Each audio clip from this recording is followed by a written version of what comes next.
السلام علیکم پیارے دوستو، ہمیں اپنے قیمتی وقت کے لمحے محنت اور مصروفیت میں گزارنے چاہیے۔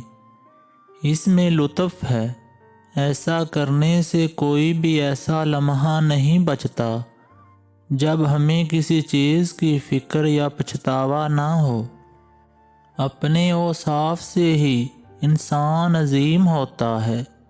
اونچا مرتبہ حاصل ہونے سے نہیں، محل کے اونچے کنگورے پر بیٹھنے سے بھی کوا عقاب نہیں بن سکتا۔ مرد چاہے کتنا بھی ہوشیار اور چلاک کیوں نہ ہو، عورت کا کھیل اس کے لیے ہمیشہ حقیقت بنا رہتا ہے۔ مرد نے ابھی تک عورت کے ساتھ سونا سیکھا ہے، جاگنا نہیں۔ اس لیے مرد اور عورت کا رشتہ اکثر الجھن کا شکار رہتا ہے۔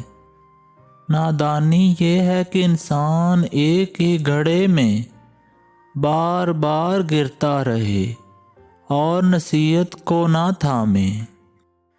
عورتوں سے زیادہ بات چیت کرنا اور ان کی محفل میں بیٹھنے سے مرد کا رعب ختم ہو جاتا ہے۔ مرد عورت کو تب تک فحاشا نہیں کہتا جب تک وہ مرد کے ساتھ مفت میں سوتی رہتی ہے۔ عورت کا اصل لذت کا مزہ اس کے ایک اعضاء یعنی چھاتی کو منہ میں ڈالنے سے آتا ہے۔